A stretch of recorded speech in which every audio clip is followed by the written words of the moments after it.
Jonny Guttman fighting for the trophy here in our next round of draft. Let's take a look at our feature match for round 11 here at Pro Tour Edge of Eternities. We're going to see if Jonny can get it done here. The co-tournament leader with Shuhei Nakamura, the Hall of Famer, both currently sitting at 9-1. Now, Jonny Guttman, like I said, started playing online, better known as Ginky. At his first paper Pro Tour, had a little trouble with the actual physicality of playing the cards and the triggers and didn't get any wins. So this is an amazing story of growth for Jonny Guttman, who is just crushing here this weekend. Taking a look at the opponent, though, Shuhei Nakamura. I mean, it's got to be scary. Shuhei is an absolutely incredible Magic player, 33 Grand Prix top 8s, 7 wins, 6 Pro Tour top 8s, but no Pro Tour wins yet. An excellent limited player as well.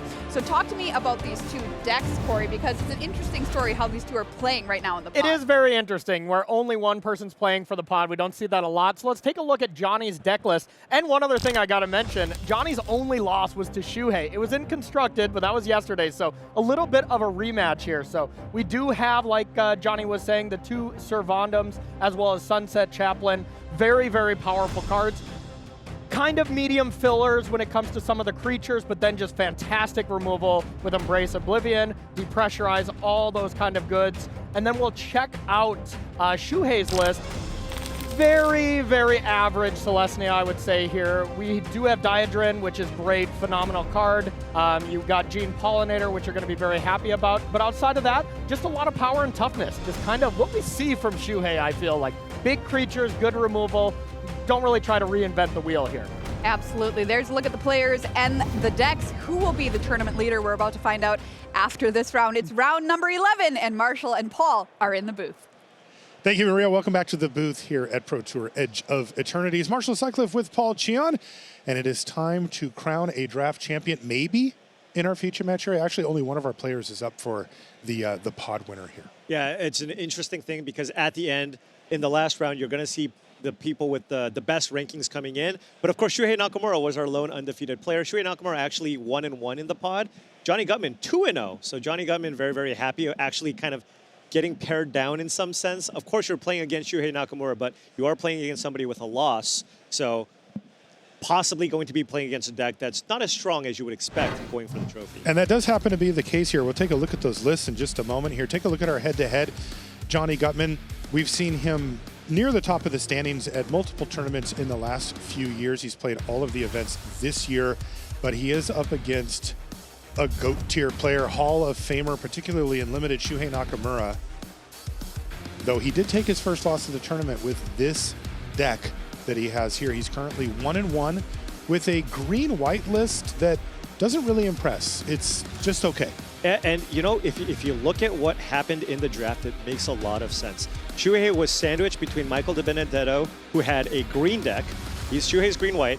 And Jonny Guttman was beating Shuhei Nakamura with a very heavy white deck as well. So if you think about it, I mean, Jonny should have the superior deck because he's the one who had access to the better white cards in packs 1 and pack 3 of the draft. And I'll tell you, Paul, he did grab them. You're about to see them as well. Yeah, Michael also splashed white in his green-red deck, so it was really tough for Shuhei there. He was getting cut from both sides, but he did manage to make a playable deck out of the deal. Yeah. So, you know, he's got to be relieved that it didn't go completely sideways on him, but his deck is underpowered. Yeah, I mean, if you look at Jonny's deck, has a couple of filler cards as well, but the top end, so much power. The fact that you have the Sariema, which is already just like a solid spacecraft to play, but on top of that, he's got 2 targets. Usually you're happy with 1, and usually it's an uncommon, but he's got both Vondams in his deck. If you can just draw Sariema, your win rate skyrockets if you can get one of those powerful legends. So far, he does have Sariema in hand. He would need a second planes by next turn to be able to deploy it and get that ship rolling. He's going to actually go for Dockworker Drone here on 2. You see Shuhei kicked off the festivities on his side with the Wormwall Sweeper. Yeah, even the turn 2 play was something that you have to think about a little bit, right? Just because if you really want to guarantee you can hit a second white source on turn number 3, maybe you want to lead with a Wormwall Sweeper instead. But this is, of course, the more proactive choice here. You still have a 3-mana play next turn. You can still play 2-drop into Flight Deck Coordinator on turn 3. This is fairly typical curve out here for Shuhei, but it's rough. Like, this is not how you want things to go. He played the sweeper, but then all he could do was warp in a Drix Fate Maker just to get the sweeper in the air. Right, and you couldn't even put the counter on the sweeper. So effectively, all you did was, I guess you played a 2-mana 2/2 flyer, and then on turn 3, you didn't do anything, right?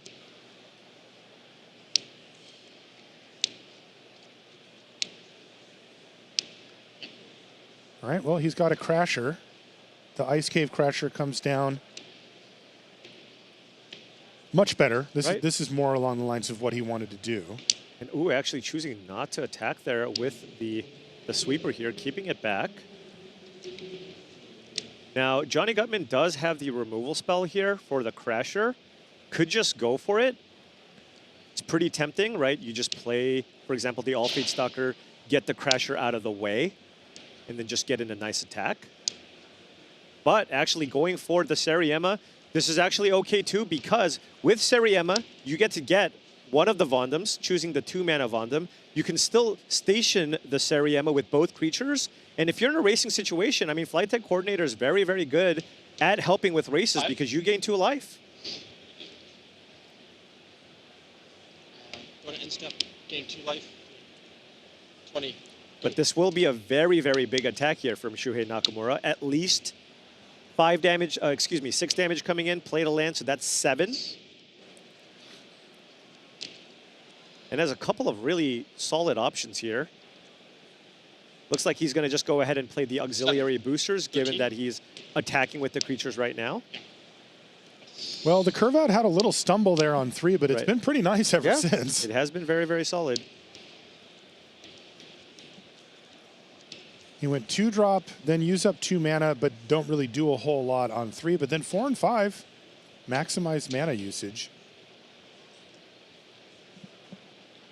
So big turn here. Seriema will be turned on here. So we're looking at a 5/5 flyer. Which kind of basically blocks everything. And right now, if you look at Shuhei's hand, not too many ways to punch through that, at least with... Ooh, All Fate Stalker. Okay. Well, the nice thing is you warp that. All Fate Stalker is fantastic at dealing with tokens, right? So it's so good against the boosters. Yeah, that thing is going to come back later and grab something else, but in the meantime, it's going to crew. Oh, and look at this. Johnny's swinging all out. For 10 damage. Hello. And gaining 2. And you can still play a Wormwall Sweeper. Oh, right. Or just Servanda. Oh, my Lord. Jeez. Gain 1. Shuhei probably feels pretty outmatched at this point. Yeah. Even with a reasonable curve out there from Shuhei, it's just like the card quality is not close. I mean, he played a 2-mana, effectively a 3/3 Vigilance Menace creature, and it gained him a life. And that was his follow-up play, by the way. Right, absolutely. The All Fate Stalker killed a creature and got the Seriema in the air. Wow. Yeah. What a place to spend 4 mana. And Shuhei's hand, not particularly strong, and I don't know how aggressive he can be this turn either.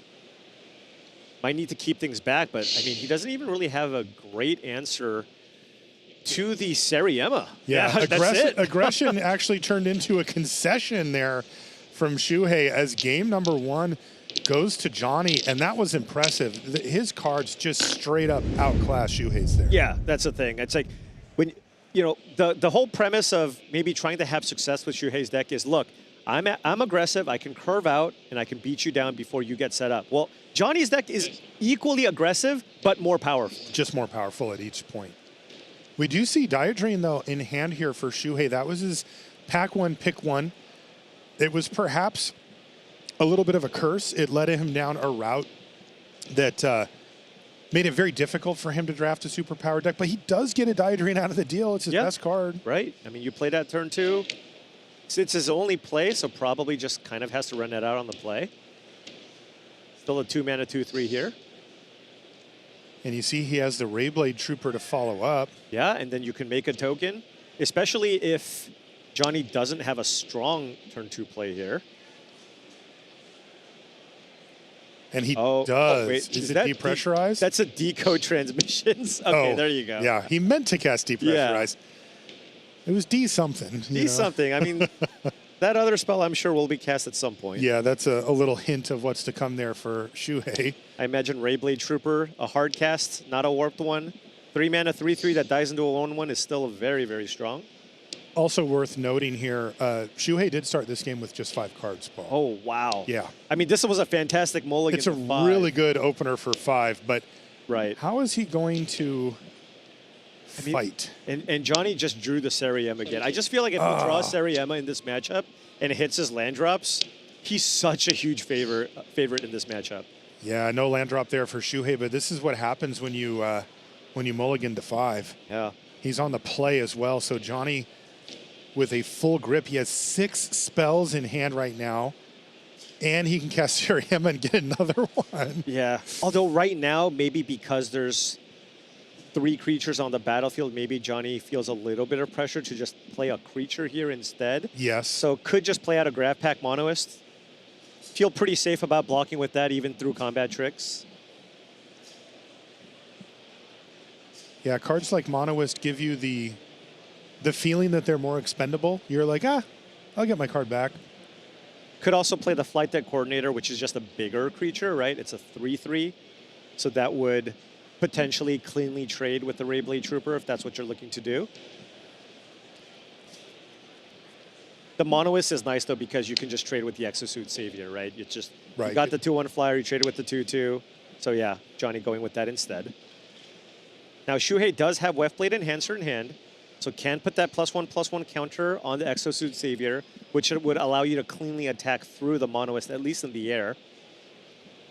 The question is, where does the other counter go? Right. If he puts it on the Rayblade Trooper, you could attack, and then Jonny would have to double block the Rayblade Trooper. Shuhei would still get a 1/1, and then Jonny would get a 2/2 artifact token. Or you take 7, which is a lot of damage. It is. Johnny's at 17. It's really tough, too, because if you put yourself in Johnny's seat and you look down at the spells he has, you just want this game to keep going. Right. Like, Shuhei has 1 card left. We know it's a forest, but, like, he's on 3 lands, 1 card. Yeah. Like, you just want this game to go as long as possible. Make a 2/2. Yeah. I don't think I can put the counter. You can't put the counter You on. don't get to do that part, but you do get the 2. I'm sure all of us were thinking that. We were. We were. like, You does were- it you were work ahead the of way it. that you want? And the Yeah. answer is no target available at that. But you at least say it out loud in case the judge goes, yeah, Sure, that actually sure. works. Why not? All right, and then Forest. So the way is clear now for Jonny. There's nothing left here for Shuhei. His hand is completely on the table. Right. Does have a small mana sink if he does draw land with the security, so can tap maybe a blocker, get that out of the way. Embrace Oblivion. Interesting draw from Jonny. Now, it doesn't really have good fodder for it. I suppose if you really want to just kill the flyer, you can sacrifice your 2/2 to get that off the battlefield. Although Johnny's at 14 and is only really facing off against a 3/3 flyer, he could try to develop his board a little bit more here and just take 3 points of damage. Oh, wow. Shuhei actually forgot to make a 1/1 token when the Rayblade Trooper died. Oh, no. That is big, especially off the mold of 5. You need every little tiny bit. Every right? little bit.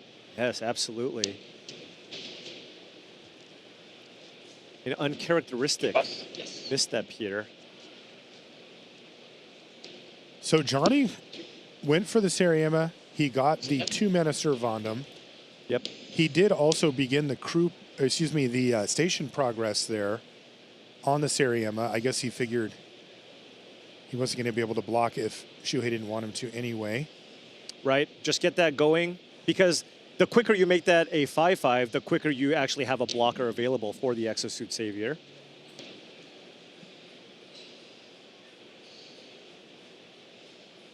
Shuhei needs to have another big follow-up here. A Drix Fate Maker, just anything to play to the board to continue pressuring Jonny Guttman's life total.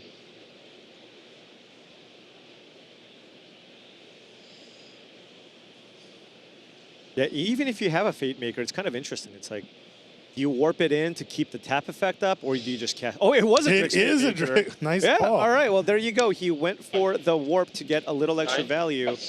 That 1/1 would have been really big here. No kidding. He ended up putting the counter on the flyer. He did, yes. Okay. This. We got a 4-4 flyer, excuse me, a 5-5 flyer. Does Jonny have enough here to actually turn it on? Okay. This is Servandum. Embrace Oblivion. Oh, that's going kill to the turn that flyer. into a 3-3. Oh, it's so Oh, rough my. for Shuhei because he really was forced to kind of go all in on the flyer, and it made it such a juicy Right, you target. gained one, and now you have the Seriema turned on. And by the way, there's another piece of relevant I text on know. Seriema. Servandum is indestructible. That's right. That is Oh, right. You man. need to kill Seriema first if Servandum is tapped. If you want to get Servandum off the battlefield. How annoying. Yeah. It did get tapped down on end step, so that does clear the way for Shuhei to get in for a couple of damage here. Looks like he's just going with the Fate Maker. Yeah, down to 8. And he drew a land for the turn, so he's just going to pass back down to 8. But that 8 feels like more than that. The one interesting thing is that Jonny still hasn't hit land drop number 4, so he Just does found seem it. to have peeled it. Yeah. Yeah, and that was very, very big here for Jonny.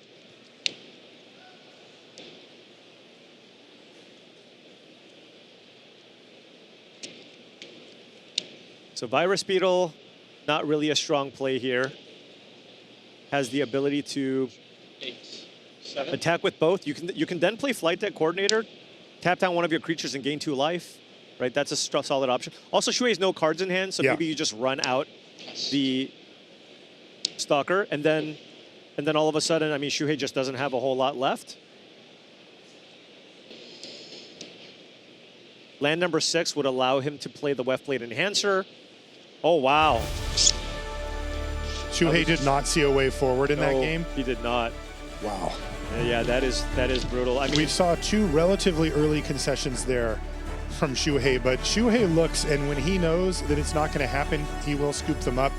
And I don't know if you caught that, Paul, but Jonny looked to the skies there. Yeah. He's like, I can't believe I got by this guy. This is awesome. yeah, I mean, By it's the way, tough. you're now looking at your tournament front runner. He's 9-1, 10-1. 10-1 now. 10-1. They were both 9-1. Right. So 10-1, really fantastic record. By the way, this also means he trophied the pod. Yes, he did. He went 3-0 because he came into this at 7-1 and then rattled off 3 in a row, defeating a Hall of Famer in the last round in the process in pretty convincing fashion. His deck looked very, very strong. Sure, there was a couple of maybe 3-mana filler cards in there, but if you talk about the top end, if Jonny ever draws Seriema, he's going to win 70% of his games at least, just because the combination of Seriema and getting a legend is so, so powerful. Yeah, really great stuff from him. And it's interesting to note that he was sitting right next to Shuhei as well. So this was like, he kind of had a hand in both of these lists Right. that we saw, the one that he built, but also the cards that he took them away from Shuhei. Yeah, it was tough because it's a rough seat where you take a green-white card and then you kind of want to try to push the white decks, and you're also getting some cards. And that's the worst place to be, Yeah. where you get the second best white card, for example, in every pack, but it's still good enough to kind of push you in that direction. Once you get into pack 3, you are in huge trouble unless there's just a ton of playables open in your lane, and Shuhei just kind of got cut off from both sides. And so a 1-2 record kind of with his deck, not the most surprising result. Yeah, not the best stuff there for Shuhei. He's going to be a little bit frustrated coming out of the limited rounds with the 1-2, but he's still within sight of a potential top 8. They need to get to 12 wins to do so. We're going to take a short break. When we come back, we'll have more limited magic here from Atlanta. Don't go anywhere.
Welcome back to coverage here of Pro Tour Edge of Eternities. Marshall Sutcliffe with Paul Cheon, and we are at MagicCon Atlanta. Take a look at all the fun you can have here. Really just depends on how you like to interact with our game, right? Like, are you about cosplay? Are you about artists and collecting cards? Are you about playing Commander, drafting, playing tournaments, constructed? It is here. If you are into it, I guarantee it's here. What Paul and I are particularly into is high-level competitive play. That's what the Pro Tour brings you, and that's what we have for you here. We are in the last round of booster draft here on day 2, and in some cases that even means determining who wins the pod for each of them. But with the record, sometimes it's like we saw last round, it's a 1-1 versus a 2-0 in the pod. But these players are looking to finish out their pod strong regardless, because then they get to go back to a known quantity. We're going back to Modern after this round, where they already have their deck, they already played it yesterday, they know the metagame for the field, and they'll have a much more comfortable idea of what needs to happen in Constructed. This is the wild card. This is the part where it's like, I need to get this last win to put myself in a good position to make a run for top 8. We've got Victor Hawkins versus Felippe Rosselo down in the feature as well. And we were looking at Felippe's deck, and Paul's like, this one's nice. And like the first 3 cards I saw, I was already in. Yeah, we're looking at the deck list here on the blue side of the deck list sheet. And it just starts with Codecracker Hound, Consult the Star Charts, and 2 Cryogen Relics. Felippe He's gets still it. my beating heart.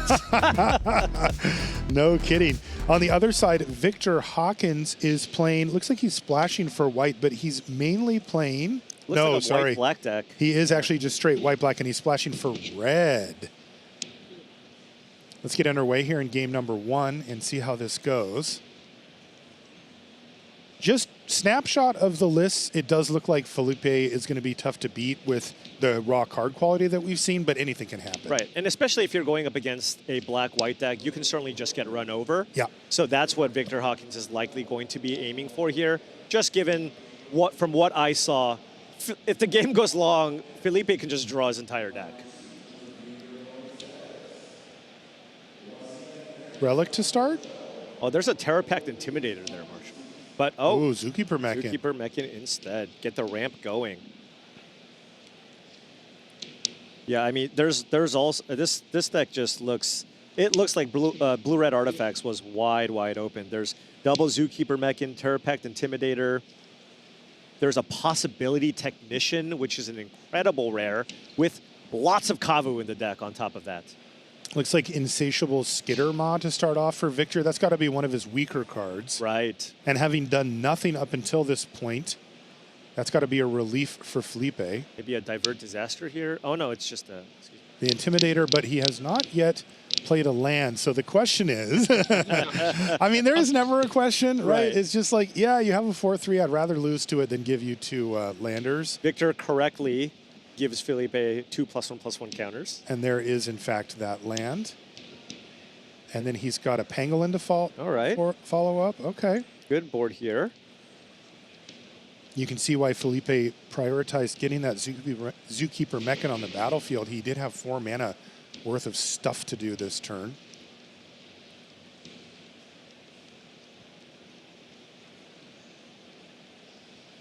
So if you're going to play the game where you do allow the Terror Pact Intimidator to become a 4-3, you need to have some kind of answer for it, because that thing can close out the game very quickly. Yeah, I mean, it feels really bad to give them the landers, but it turns out a 4-3 for 2 is pretty good. Yeah, that's above rate. But Night Luminary is a great play here, as it by itself can trade with the Intimidator. And Victor signaling that he doesn't have anything else to do for 2 mana here as well. He must have drawn the Luminary the same turn that he played the Skittermaw. He's got to be a little frustrated because he didn't do anything on 2. Exactly. Land number 4 here, but mana number 5 for Felippe. What can he do with it? I think I might have seen a Debris Field Crusher in Felippe's hand, so that would be a pretty solid thing to play out here. Yeah. Right? Just kill the Night Luminary. Get you ooh, okay. Oh, he's respecting the Skittermaw. Respecting the Skittermaw, because you could have attacked with the Intimidator. Now, you're probably just going to be stationing up the Field Crusher, would be my guess. Yeah, that's exactly right. And will he leave back the Pangolin? He did not have enough mana to pay for the triggered ability on it, so it's just a 2/2 right now. Looks like choosing to keep it back just so that you keep the 1/1 token can attack. And I think Felippe would also be very happy trading the Pangolin for the 3/2 Night Luminary.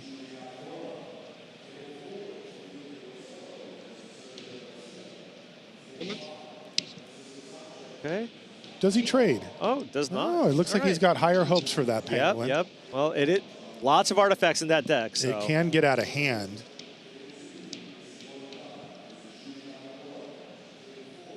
Debris Field Crusher needs 8 charge counters to become fully stationed, so that's just 2 activations on the board that Felippe has. Zoo Effete. Yeah. No. Oh, there is a creature in the graveyard. Yeah. So you do get a vanilla 2/2 creature out of the yard because when you do reanimate creatures with the Zoo Effete, it loses all text, basically. Yeah, that's a really important caveat to that Right. card, because what it ended up being is a card that if you had like multiple sacrifice outlets, it would provide you kind of unending fodder for it. Right. But it is not a reanimation card in the sense that we think about it. Yeah, exactly. I remember in the first few days, people kept bringing back virus beetles, being like, "Ha-ha!" And it was like, yeah, you get a 1/1. You do have a 1/1, but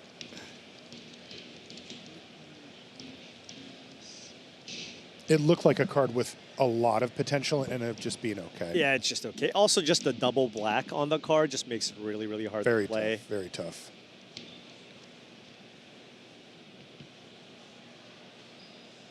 Nice board here assembled by Felippe. Definitely ahead at this point in the game, but not by a lot. Right. Well, there's a Cryogen Relic, so maybe by a lot. Oh, and a Consult the Star Charts. Ooh, jeez. He can do Okay. both. No, he cannot do both unless he finds an eye. Well, he can't kick. Right. Obviously, I'm thinking only in terms of kicking them. Right. Needs 3 blue mana to play Yeah. a relic and also kick the. Is it bad that I didn't even? Looks like wants to just commit more to the board. That is a Nanoform Sentinel. You can pay the 1 to make a 3/3 Pangolin and still keep up the Cryogen Relic potentially. Yeah, just run it out. Yeah. If you Unless really you need an extra really mana, want the counter, right? yeah.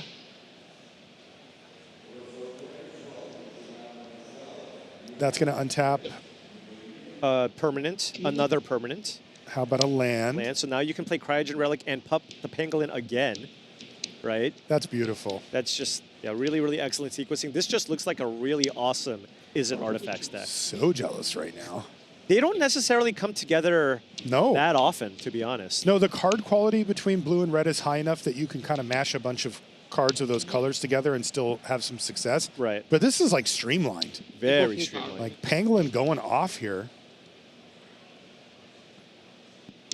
And he has decided just to attack with both. Getting aggressive here. So Maybe a the- jump block. Yeah, the Crusher is still one off of being, Right. I guess it doesn't hit Station. very hard. it's 1 power. Yeah.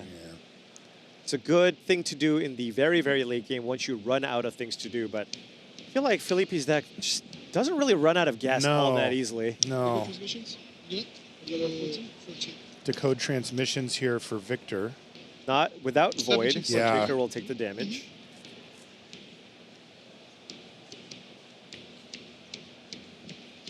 I got to say, this is all looking good for Felippe. If I'm in his seat and my opponent starts to turn off with Decode transmissions, I'm pretty happy about it. Yeah, Victor has a weaker board, not even really up resources necessarily. I mean, a significantly weaker board at this point.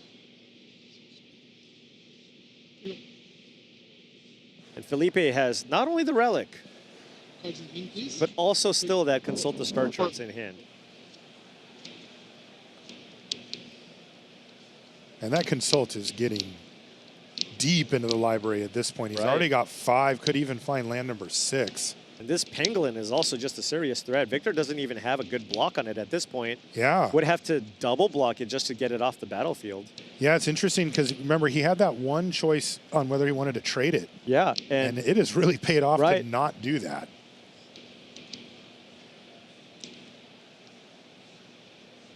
Ooh, is that a... That looks like a nice little 4-mana spell there. What do we got? Might be doing some consulting work. Okay. We'll see.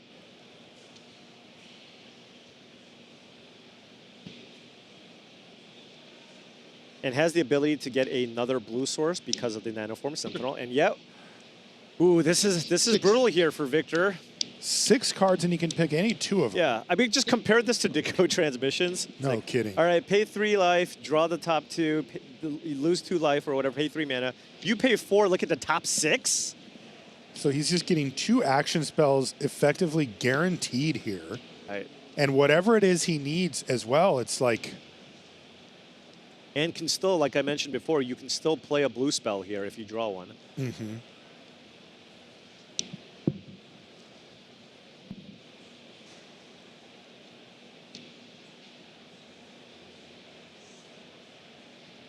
Yeah. I wonder if Victor has something in his deck that really can just completely swing the game here, because that's what he's going to need. Yeah. Yeah, we're in sweeper territory. Right. And not the worm wall variety. No. Okay. Right. So this is going to be stationed, and then he's going to use the trigger to untap the island. The Field Crusher has now been turned on. It is a 1/5 with Watch out. Fire Breathing for 2 mana. It gets +2/+0 until end of turn. That is certainly a clean attack here. Can choose to get a little more aggressive too if you want to also attack with the Terror Pact Intimidator, although that's not really a great trade with the Night Luminary that's in play. All right, so making the good attacks where blocks are more difficult here for Victor. Okay. Double blocking. Yep, double blocking. And Felippe going, oh, you know what? That's fine. Just bump you one time. Yeah, that's fine. Okay, and then I wonder if we're going to... So that's 3. Yeah, and now you can use Cryogen Relic to keep the Zuifi tapped so that Victor can't use it to be able to reanimate one of the creatures in the yard. Cryogen Relic doing Cryogen Relic things. Yep. That's the best common in the format, by the way. Yeah, and Victor's down to 11, has to deal with the flyer. The fact that Felippe, by the way, cast Consult the Star Charts, and I don't think he played anything. Right? Yeah, you're right. He's got 2 amazing cards in his hand Not great that you news. haven't seen. Yeah, we also may be at the point of the game where the Debris Field Crusher starts to get, 2-shot lethal, or sometimes even 1 if other creatures are hitting. Yeah, we're at 8 mana here. So that by itself is +8/+0. The Zookeeper Mechan can get activated too. Right? Oh, another Cryogen Relic. Cryogen Relic. I mean, I get sad when my opponent plays the first one. Oh, yeah. You can still use that to keep the Zuifi locked down if you want. I'm sure there are plenty of other fantastic options here. Can he force a chump? This with is the currently Survey Mechan? This is currently an attack for 9. Oh, just attacking with everything, forcing the block. This is 9 pre-pump? This is now 10, it looks like. Wait, 4, 7, 8. No, yeah, 9 pre-pump. So you have to block Terror Pact Intimidator. And then what happens? You take 3, You could 4, take 5. 6 extra. This would be 11 damage, right? You block the Terror Pact Intimidator, then you take 3, 4, 5 from the other creatures, go to 6. If Felippe uses all of his mana to give +6/+0 to the Debris Field Crusher, that would be lethal. He actually blocked the Crusher. Okay. So that does keep him alive. Right. But he loses his Survey Mechan for a couple of mana. For 2 mana, basically. Yeah, that is not a winning situation. Definitely in sweeper territory at this point. And Felippe not even playing more to the board. He doesn't need to, right? It's just like, I'm going to lock this down. I have a lethal board. Even if you draw a removal spell, if you have a Wrath, I want to play around it. Right. Let's go next game. All right, let's go to next game, says Victor. That was an impressive victory for Felippe Rosselo. That was not close. Yeah, I mean, at any point. Felippe has an incredible Izzet Artifacts deck here. Okay. You can see that our 2 players have slightly different records in the tournament overall. Victor actually with slightly better. He's 8-2. There was a draw for Felippe at some point, so he's 7-2-1. But if he can escape here with an 8-2-1 record going back into Constructed, there are runs that he could put together that could put him in the top 8. Yeah, I mean, if he gets to that 12 number, then he's good, right? Then that'll get him a slot into the top 8. But you know, even with the draw, if he keeps winning, if he gets to maybe 11, 4 and 1, Not there's out a of the chance. question. This is a smaller field event. We're gonna, of course, have to wait to see how things shake out. But you know, in other events in the past, 500-person pro tours, you know, sometimes a 12 and 4 wouldn't make it in the last round. But this is a smaller field event, so there's worse records could make it into the top 8 in this event. Felippe is playing Tameshi Belcher in Modern, Okay. and Victor's playing Esper Gorios for the record. So, Turn 2, Zookeeper Mechan. yeah. There's so much work here. Turn 3, Cavland Seeker. What can Victor do here? This is one of those curve outs that is very, these are 2 commons. So Yeah. you see this all the time. Victor maybe have a way to clear the way, get some damage through. Yeah. Vanishing Light. That will take out the 4-3 Menace, but it will leave behind the lander token. Pitching. Right, but you're not really even getting in for too much here, right? You're attacking for 2. Right. The Zookeeper Mechan can even block the Prospector too. Felippe can afford to take the damage, probably in his best interest to crack the lander here because he's not under enough pressure to feel like he needs to add more to the board and be able to just not sack the lander.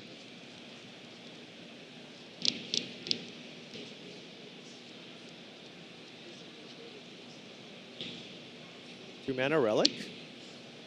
5 hands. 5 in the Oh, it looks like I do see an Emissary Escort too in Felippe's hand. Felippe is going to crack the lander while the Kraken is good. Right. You have to sack the lander. If you pass the turn, you will lose the lander, as it's temporary for the Cavland Seeker. So sad when that actually happens. There's the Emissary Escort. All right. Attacking for 1. The Emissary Escort is currently a 2/4. Hands again, please. 5. Huh. Debating maybe. He wants to know if he's going to get focus fired if he sends in. Right. Or just if Victor has a removal spell for the Escort. Would I rather? Would you want to trade 1 for 2, something along those lines? Yeah, this also reveals a little bit about how Felippe sees the matchup, right? He thinks that if this game goes long, he's the one who's advantaged. And that's pretty clearly the case. There are very few decks that are going to be able to go along as well as Felippe's deck, just given how much card draw is in his deck. One of the surprise comments from this set is Perigi Beckoner. It's really overperformed. In this case, it did about its worst job, which is it got you in for 4 damage that you may not have been able to get 4. That's like bad case scenario for Right, the card. and it triggered Void for the Insatiable Skitterball. Totally. So very, very strong, but of course it just combos well with a lot of other things, particularly sacrifice effects, right? If you can attack, get some damage in, your opponents won't block, and then you can sacrifice the creature to Embrace Oblivion, get extra value that way. Look at this. Specimen Freighter comes down and undoes all that work No from board. Victor. His board state just disappeared out from under him. By the way, Emissary Escort, 6/4 now. Ooh, that's a clock. 6/4. So actually it looks like he attacked with it, did not station the Specimen Freighter, and Victor's down to 12. Yeah, that 4 toughness, if Victor can only put out 1 creature a turn or 2 small ones, it puts him in a precarious position if Felippe has any way to interact. Right. Bam, take 6 more minimum. You can start to see lines to victory Yeah, if you're in Felippe's seat. Yeah, Victor really needs probably a removal spell for the Escort, because if you can get the Escort off the battlefield, there's a pretty low chance that Felippe will be able to turn on the Freighter and attack next turn.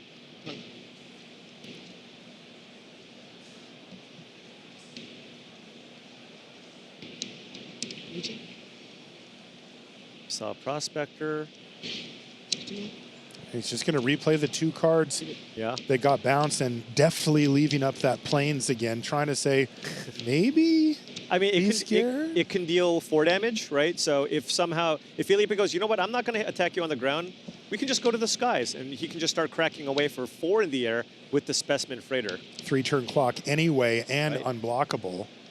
It's tempting to do that rather than give Victor options on removal if he has it or even just blocking. I think I've been decked by this card more than actually died to the combat damage. I have too, Freighter. but that says more about us than it does about the Freighter. Exactly. I mean, generally it's a downside on the Freighter. Like you're just filling up your opponent's graveyard for not a great reason.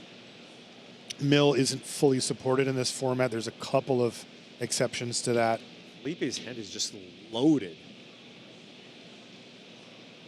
This looks like all spells He's got here. 5 spells in hand right now. Okay.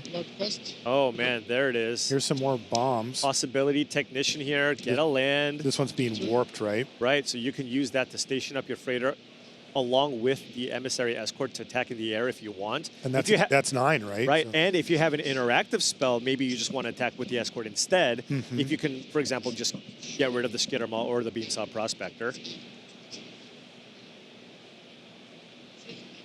I do see, is that a Pain for All? Oh, it does look like it. Yeah, so that's a removal spell as well. And Victor only has white mana up, so you can actually just put this on your creature here, not worry about getting blown out by some instant speed removal effect. It also hits any target. You can go to the face, 6 to the face. It's half of it. It's half of the full amount. 6 to the face and then attack, and then you can't kill it. You have to. Right? If you just play it and then you're like, I go 6 to your face, they can't double. If Victor double blocks, he dies. Yes. Right?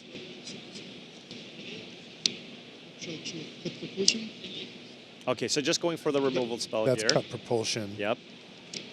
Wow, so many options here for Felippe. Probably just wants to maximize damage here, or does he want to just turn the flyer on? This is a big turning point because he's giving up quite a bit. Okay. So he gets to attack for 5. Right. Or could also use the mana from the Mechan to play the... I think there might have been a Cryogen Relic. I'm not sure. Oh, Let's see okay. if he does. So let's see if he attacks with just the 1. Yeah, he does. Okay. Victor gets milled here for 4 cards.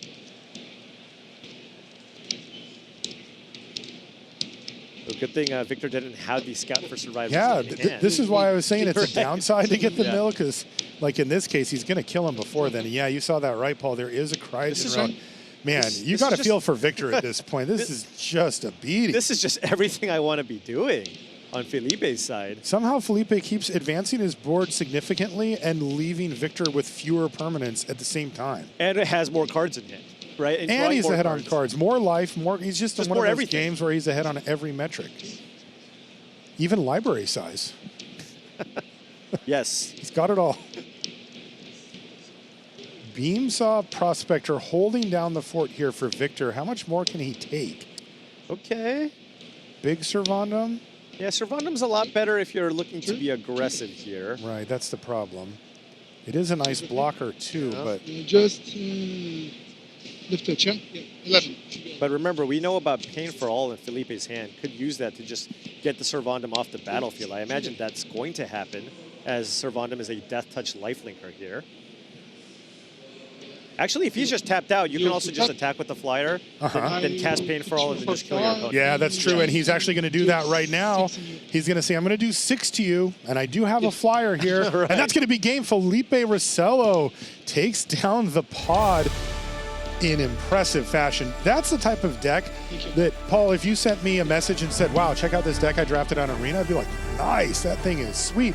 That's at the Pro Tour he drafted that deck. I mean, this seed must have been super open. We'll note that, generally speaking, the Is It Artifacts archetype is considered to be one of the weaker archetypes, I'd say, even though the format's pretty balanced, but maybe a lot of players were looking to avoid that color combination. But guess what? If it's open and you move in, you get Felippe's deck. You get 5/5 ore plate pangolins like Felippe does, and all of a sudden you're off to the races. That was really impressive. It is not every day that a deck comes together quite that well here at the PT level, because people are scrappy and they're taking cards from you as much as they're taking cards for their own deck. There was no scrapping there. This was just all premium removal, card draw, synergy. It just had it all. It did. All right, we've got more limited action. We're getting it all in here. We've got Alex Rohan versus Justin Schabel in the feature match here as well. These players have similar records to the ones that we just saw. 8-2 versus 8-1-1 for Rohan. And what kind of draft deck did these two put together here? Justin's working on a Rakdos deck here, it looks like. So Might see some Void triggers here, a little Rakdos value. This could be quick. It looks like Boros on this side. Okay. Two players who don't have time. They want to get these games over with. And it looks like we're going to come in game number 3. So here's our deciding game between Justin and Alex. Again, these players are at the records with 8 wins where, oh boy, a win here means you have 9 going into constructed. Like, you're 3 wins away at that point. If you lose here, you got to win 4 or 5, and you got to do it in the right order. That's, right. you know, again, I'm talking about to lock up a top 8. Right. You may be able to make it in other ways, but if you want to keep your fate in your hands. Absolutely. You win this one, and then your magic number becomes 3 out of 5 rounds, which is a lot easier than trying to win 4 of 5. That's right. 19. Interesting. So a turn to Zookeeper Mechan from Alex, but the best thing possible for Justin just happened. He attacked with it. Right? He's like, oh, thank God you're not playing a 4-drop. But Alex does have a 2 and a 3-drop here. And Justin plays something here to kind of slow things down. I think I may have seen a Bombard in his hand. Might just be interested in just firing that off on the coordinator. If you play a creature here, it's kind of rough because if Alex then has a removal spell, then all of a sudden you're just taking a bunch of damage. So far, he's just passed the turn back, however. So that indicates that probably has some kind of interactive spell here. And it looks like Alex is content to just ship in with both of his creatures. There's the Bombard. And as you predicted there, Paul, he's going to take out the bigger of the 2 creatures. Yes, Zookeeper Mechan has utility later, but the fact that Alex is attacking with it means it's not making mana in the near future. Not taking advantage of that mana, extra mana generated by the Mechan, because that's what can really take over the game. And once again, Alex plays a land and passes the turn. Wow. No 5-drop, no 4. No 4-drop, likely just has interaction in hand, would be the guess. Because if he had a 5 or a 4, we would have seen that thing on the battle. For sure.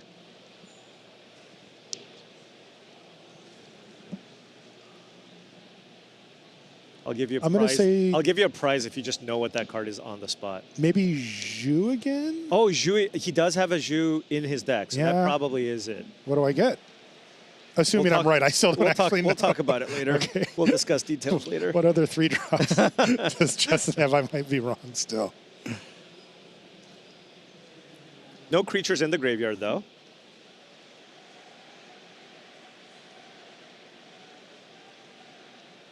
Yeah, if that's the case, then we're kind of just staring each other down here. Oh, man. Justin versus a Mechan. Justin does have a real nice one. One of the best rares in the format, Elegy Acolyte, is in his deck. Isn't that the card you have nightmares about? That is the card I have lost to the most in the format, yes. There's nothing you can do. They do all the things, and you lose the game. You know it's a good card that even if you have a removal spell, like on your turn for it, it still didn't really matter. It's like they've drawn a card, maybe make a 2/2. Yeah. Wow, so this is a terrible draw from less Alex. than exciting hand here from Alex. I mean, when you see the Zookeeper Mechan, you're like, all right, fireworks are coming.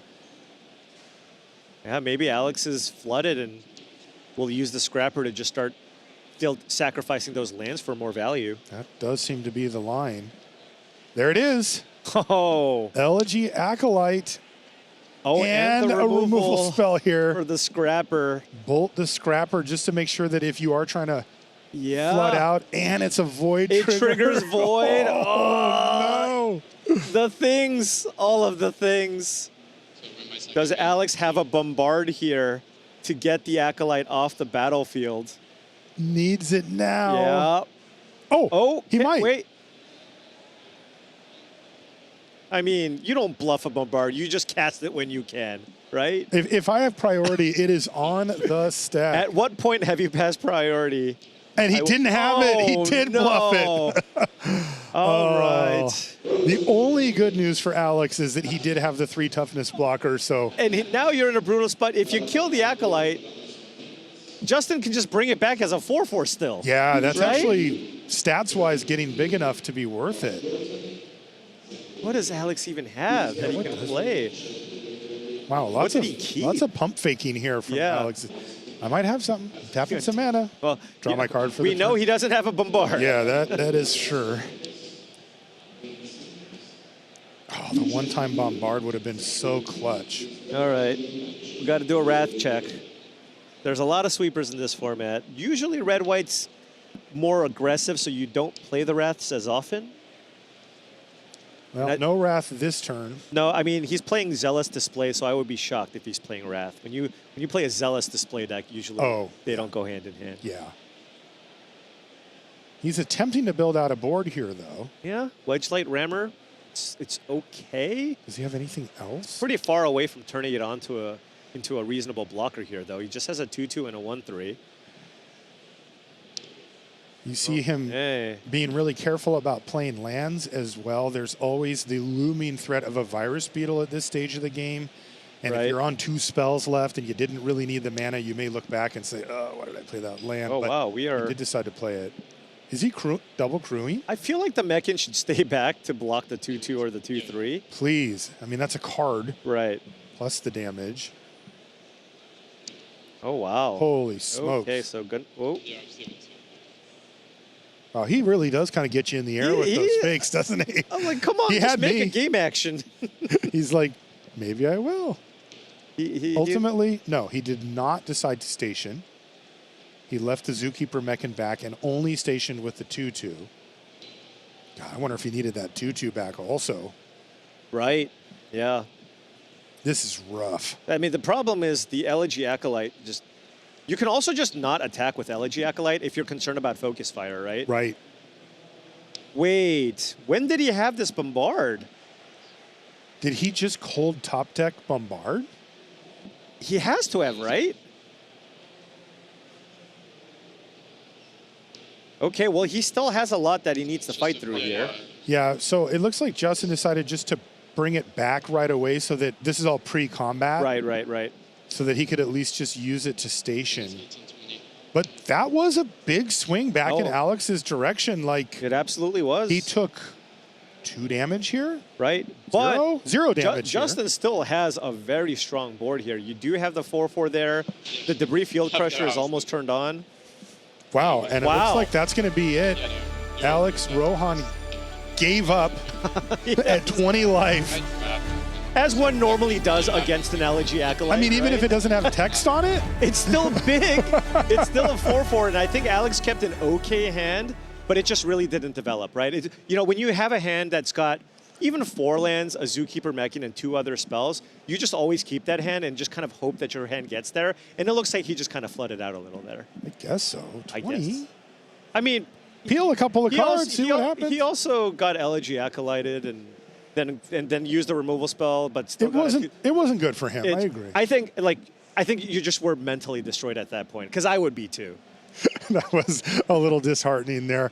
But ultimately, victory goes to the player with Elegy Acolyte. That's all you need to know about the format.